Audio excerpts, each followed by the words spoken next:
The New York Islanders resume play this weekend with a home-and-home series against the Pittsburgh Penguins, but is one of their best players ready to test the free agent market? We've got that and a whole lot more coming up on today's Locked On Islanders podcast.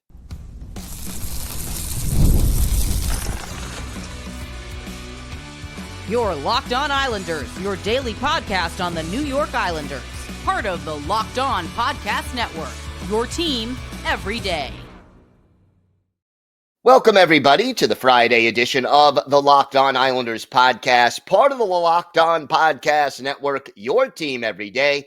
I want to thank everyone who makes Locked On Islanders your first listen every day. Don't forget to subscribe on YouTube or wherever you listen to podcasts so you get new episodes as soon as they drop.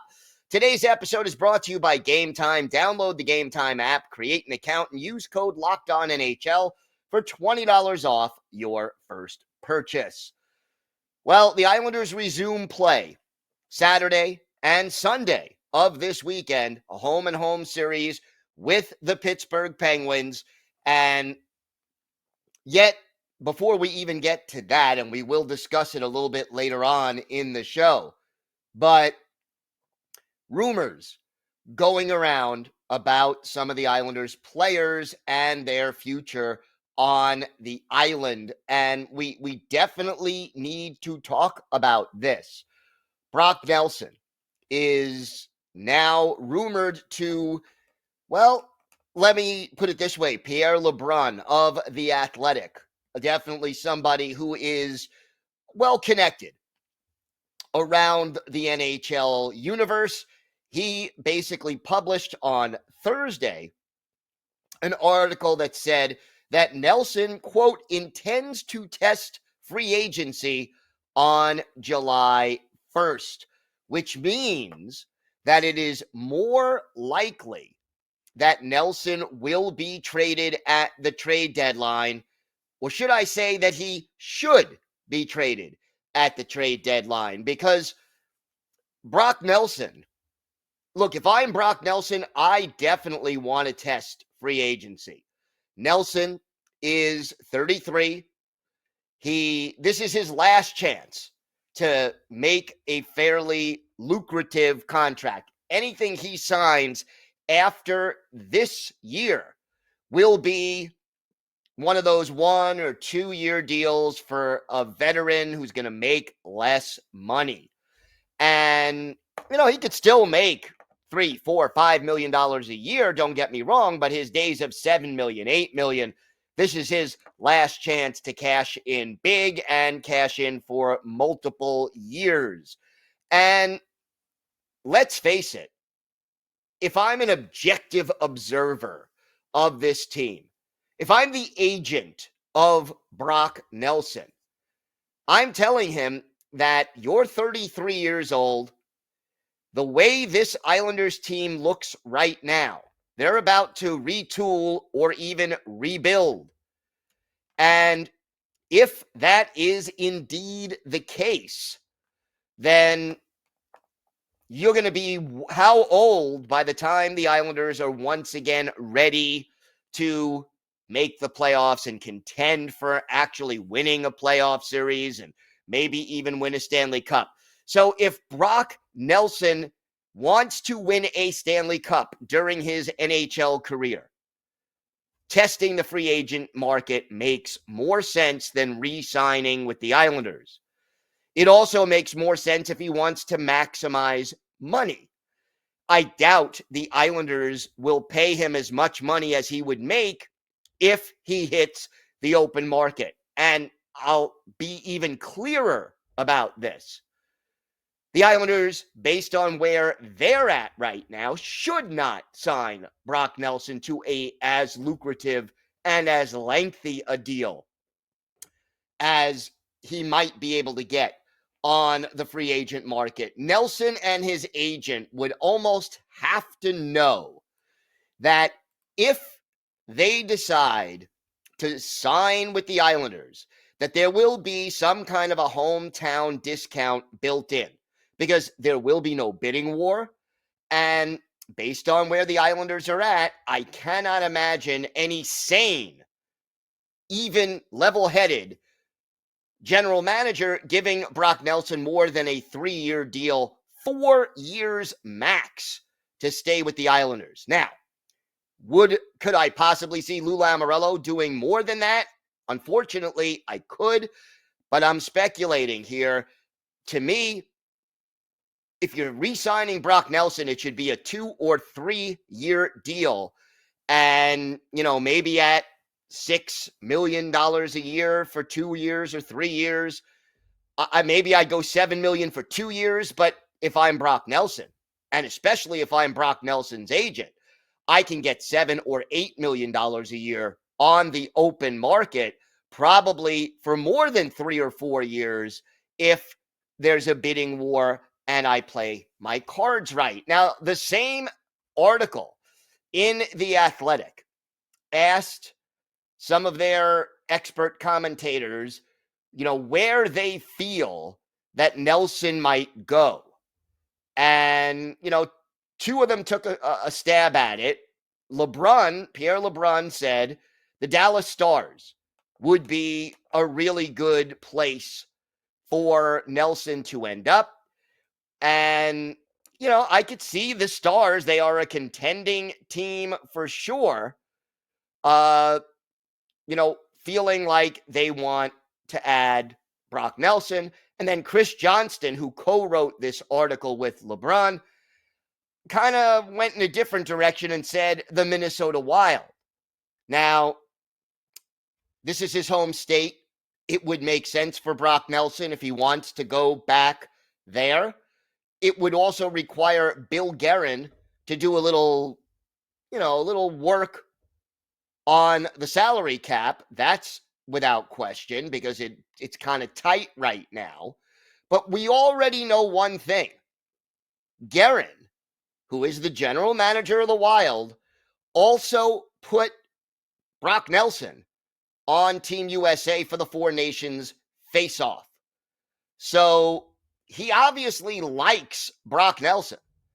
And, having him go to Minnesota as a rental and possibly with an extension after that, I think makes a lot of sense. Now, keep in mind, right now, through 35 games, Brock Nelson has just 10 goals and 20 points, which puts him on pace for just 47 points over a full 82-game schedule. Now, that pace has to pick up because, last 3 years, he scored more than 30 goals.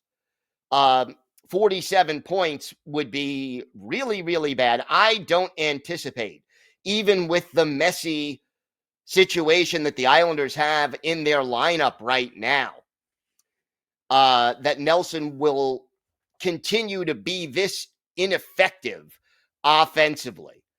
And I believe that he will play better. Now, if you're the Islanders, if this rumor is true and Nelson does intend to test free agency on July 1st, I, as the general manager of the Islanders, would not want Brock Nelson on the ice in the Four Nations tournament on the fear that what happens if he gets hurt.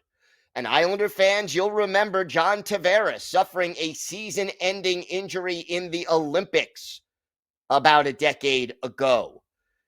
The last thing the Islanders need is a repeat, because I'll tell you right now, if it's true that Brock Nelson intends to test free agency, the one thing that the Islanders organization, whether it's Lou Lamoriello or anybody else making the decisions, the one thing the Islanders organization cannot afford to do is to lose Brock Nelson for nothing. You should be able to get a first-round pick and or a player or prospect for Brock Nelson at this stage in his career. And to let him go for nothing, like what ended up happening with John Tavares, would be absolutely unacceptable for the New York Islanders. Everydayers, you've heard me talk time and time again about asset management, maximizing the value of your assets rather than watching those assets decrease in value over time. We saw that happen to Oliver Wahlstrom. The Islanders ended up giving him up for nothing. Got nothing in return other than the desperate need for cap relief. And remember, Wahlstrom only had a cap hit of $1 million. It's not like you saved major bucks, okay? A former number one pick who had value, you ended up giving him away for zero.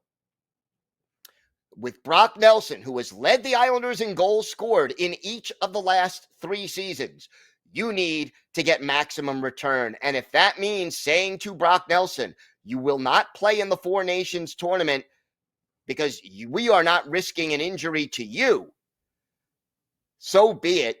Go do it, because you cannot allow that to happen in the future.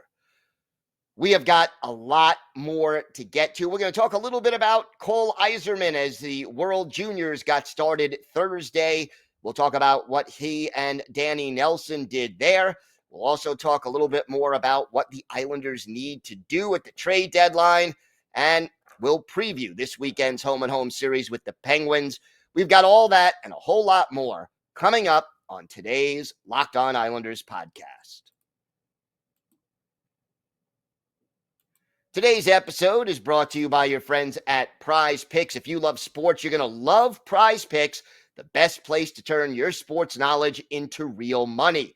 Whether it's hockey, football, or any of your favorite sports, Prize Picks makes it easy to get in on the action. You can now win up to 1,000 times your money on Prize Picks. Plus, this holiday season, they're giving away $30+ million in rewards during Picksmas and offering 2 free picks in December. And when your picks hit, Prize Picks makes it easy to cash out. You can get your money in as fast as 15 minutes. This week on Prize Picks, I look at the hockey board. Jack Hughes for more than 4 shots on goal, and Artemi Panarin for more than 1 assist. It's so simple to make my picks and have fun with friends while potentially cashing out fast. Download the Prize Picks app today and use code LOCKEDONNHL to get $50 instantly after you play your first $5 lineup. That's right, $50 instantly. Prize Picks, run your game. So let's talk quickly about World Juniors, because, that gives us a little feeling of hope. So Team USA got started on Boxing Day, December 26th, for those of us in the United States, playing Germany, and Team USA skated away with a 10-4 win. And, well, Cole Eiserman had an assist on the 3rd goal of the game, feeding Trevor Connolly in the slot. That made it 3-0 Team USA. And then in the closing minutes of the game, with a little less than 2 minutes left, Eiserman scored on his own. He has been playing on a line with fellow Islander prospect Danny Nelson, and Nelson had the secondary assist on Eiserman's goal. So a goal and an assist for Eiserman in 11 minutes and 58 seconds of ice time, and he was a +2. Danny Nelson, 13 minutes, 37 seconds of ice time. He had the 1 assist, 4 shots on goal, and he was a +3. Now, goalie Marcus Gidloff is on Team Sweden. They beat Slovakia 5-2, but Gidloff did not play. He was the backup goalie for the Swedes. So no statistics to report for that, other than the fact that he was dressed for the game. Now, Team USA will return to action on December 28th. That's Saturday, against Latvia at the Canadian Tire Center. That's a 3:30 Eastern time game. So take a look at that. I wanted to talk a little bit more about the trade deadline and what the Islanders need to do.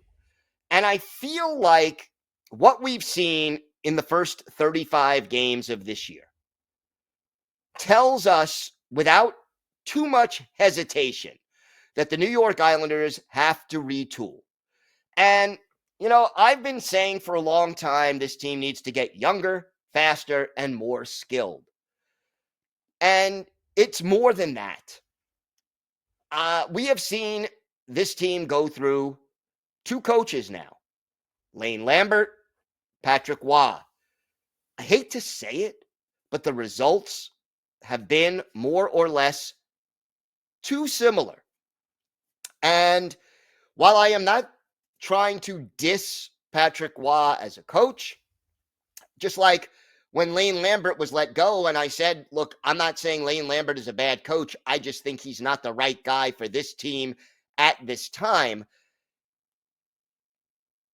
The attitude of this team, the culture, the way that this team behaves on the ice must change. This core has been together for a long time. Yeah, they've added a couple of pieces, Anthony Duclair, Bo Horvat. Yeah, there have been a couple of additions and a couple of subtractions over the years, but more or less, this core is together. And maybe they're just a little too comfortable. Sometimes when you've been in the same workplace with the same people for a long time, growth stops because everyone's just too comfortable with their role, too comfortable with what happens. Everything stays the same. And this team clearly needs change. One of the biggest obstacles, or I'll even take it to 2 of the biggest obstacles facing the Islanders, who need to retool or rebuild, are bad contracts and or no trade clauses or modified no trade clauses. Both Brock Nelson and Kyle Palmieri have modified no trade clauses where either 15 or 16 teams, they can hand in a list and cannot be traded to those teams unless they waive the modified no trade clause. And players may do that depending on the situation, but it's still in the player's control. Other players who this team may want to trade have full no trade clauses. Adam Pelech, Ryan Polak. I would trade one of them, but right now, both of them have full no trade clauses that go another couple of years. And both of them make high cap hits, and their play over the last few years has not been as good as it was, when the Islanders were making conference finals appearances. So Ryan Polak has a $6.15 million cap hit and doesn't hit unrestricted free agency until 2030. Adam Pelech has a $5.75 million cap hit. He hits unrestricted free agency a year earlier in 2029. Well, it's still only 2025 this coming off season. So you got 4 and 5 more years with these guys. They're both 30 and they both seem to be wearing down physically to the extent with Pelech that he's missing a lot of time, not just this year, but over the last few years. And with Polak, that he's just not playing as consistently well as he was 2, 3, 4 years ago. So you may want to move on from at least one of them, but you got to get them to waive a no trade clause, or you may have to maintain some salary. Scott Mayfield, $3.5 million a year, not going anywhere because he has a full no trade clause. And he signed through 2030. That doesn't help.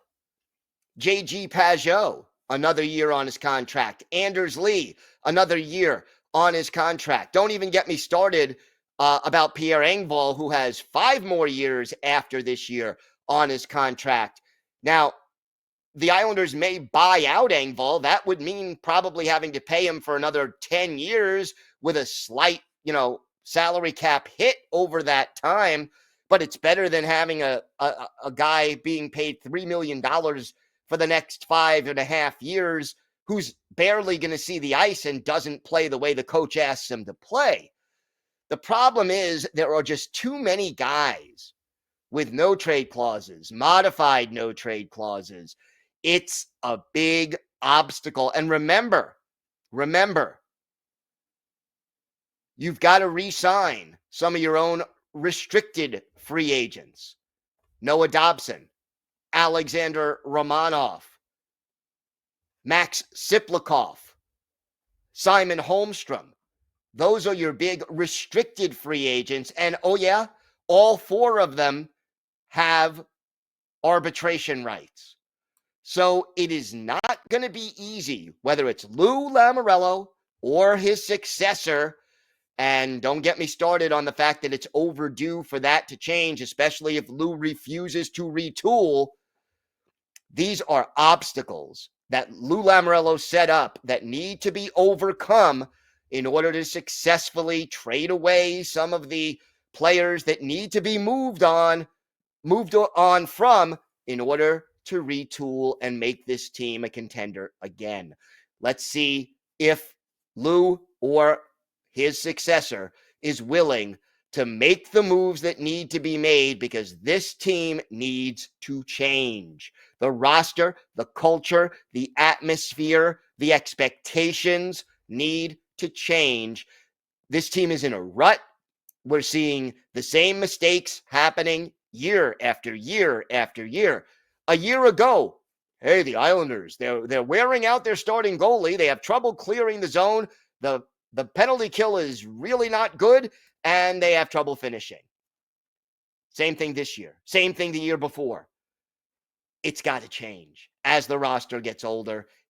And if you bring back the same guys but add 1 or 2, additions, you're not changing the culture. You're not changing the outlook. You're just watching the core age and get worse. All right.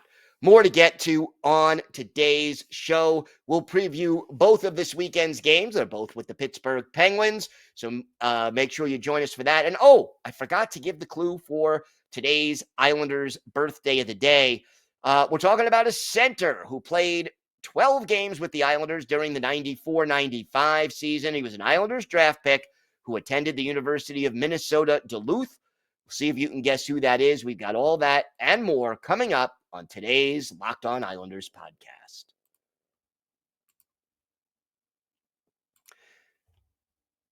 Did Rocket Money help you find any subscriptions you forgot about or that you were paying for twice? Well, that definitely happened to me. I've had a few subscriptions that I didn't even realize I was still paying for.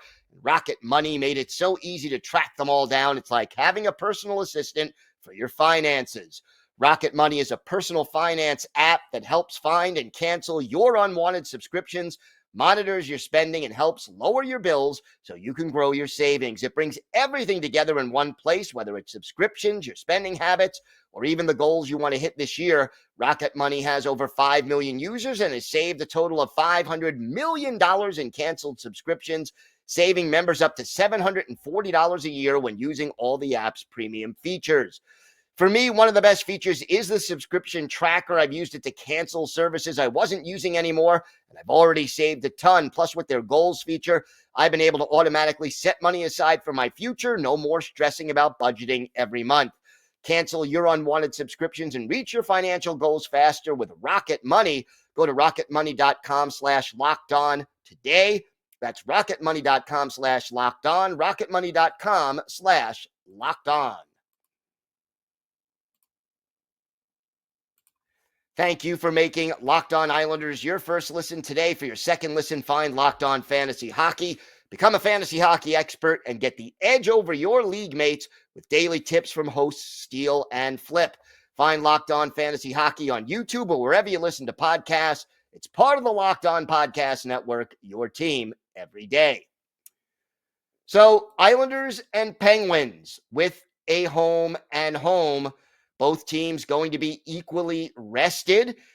Saturday, it's a 7:30 Eastern time start on Long Island. Sunday, a 5:30 in the afternoon start in Pittsburgh. And, the Penguins, it's not too hard to figure out where they're at. Right now, they're only 4 points ahead of the Islanders, and the Islanders even have a game in hand.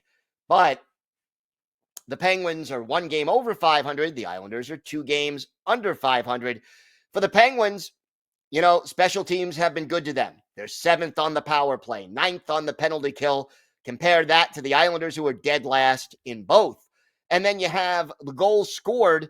They're top 10, 10th in the league right now. Goals against, though, the Penguins are dead last. And that has been their big issue. They have now won 3 of their last 4 games. So from a Penguins perspective, they seem to be doing a little bit better. But goaltending and defense have been the big problem. Tristan Jarry, 8-5-2 on the year, but a 3.47 goals against and an 8.85 save percentage. Not sure that he is the answer right now, but he is what they've got. And then Alex Nedeljkovic is the alternative. He is 5-5-3 with a 3.26 goals against and an 8.86 save percentage. So both of them in more or less the same place. Right now, Richard Rakell leads the team with 16 goals. Sidney Crosby leads them with 29 assists and 39 points. You've got Evgeny Malkin, Brian Rust, Erik Karlsson, Chris Letang, a lot of familiar names on this Penguins team. Obviously, the Islanders cannot allow this talented group to get on the power play and, have extra time and space. The Islanders have to stay out of the box, and they cannot allow those odd man rushes that they have been allowing too much lately. And they've got to be able to clear their own zone, which has been a struggle all year long. The line combinations, Crosby, Rakell, and Rust is the top trio, followed by Evgeny Malkin, Michael Bunting, and Cody Glass. The third line is centered by Drew O'Connor. Former Islander Anthony Beauvillier is on his left. Philip Tomasino is on his right.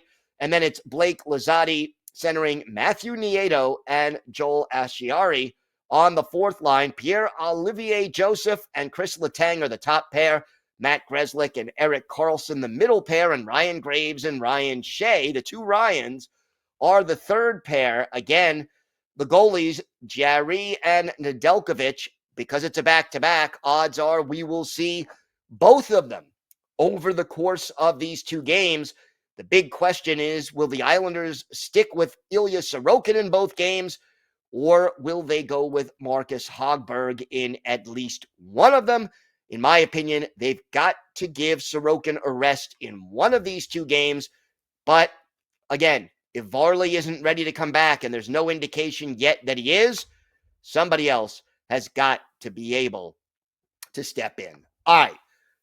Time now for our Islanders birthday of the day. This is a tough one, but right now, December 29th, so Saturday, will be the 53rd birthday of former Islanders center Chris Marinucci.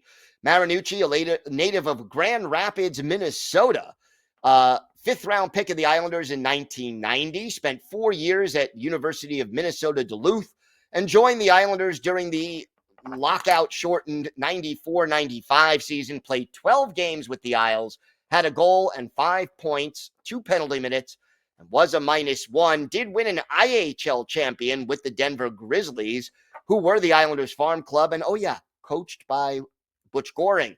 Later played 1 more NHL game for the LA Kings, won some more championships with the Chicago Wolves in the IHL, and then finished his career in Europe, Japan, and even the ECHL. Only played 13 career NHL games, had 1 goal, 5 points, 2 penalty minutes, never played in the playoffs. His most memorable game with the Islanders is easy. April 24th, 1995, Islanders hosting the Bruins at the Nassau Veterans Memorial Coliseum. Blaine Lachey is the goalie for Boston. Tommy Soderstrom, the netminder for the Islanders. And with the Islanders up by a 4-2 margin in the third period. Chris Marinucci, our Islanders' birthday of the day, scores his first, last, and only career NHL goal. Scott LaChance and Pat Flatley with the assist. That made it 5-2. The Islanders went on to win it by a score of 5-3. 30 saves for Tommy Soderstrom in a game that both goalies had plenty of opportunities. Islanders were outshot in this one 33-28. For our Islanders' birthday of the day, Chris Marinucci, he had 2 shots on goal. He was a +1, and he scored that goal. So Chris Marinucci, briefly a New York Islander, he is our Islanders' birthday of the day. I want to thank everyone for making Locked On Islanders your first listen every day. We're going to have a special episode that's going to go live on Saturday.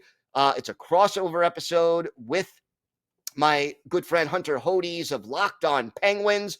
So we'll run it as a bonus episode. It'll come out Saturday afternoon, and we'll go deep in depth on both teams. So make sure you check that out as well.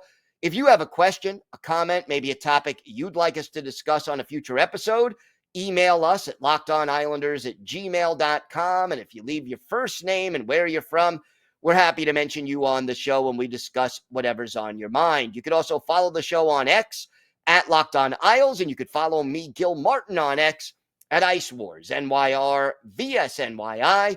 We'll keep you up to date on all things Islanders all year long. And I am live tweeting during nearly every Islanders home and road game. So join me for some instant insight and analysis. And it's great to talk Islanders hockey with you, game time or anytime. Have a great weekend, everybody. Stay safe. And of course, let's go Islanders.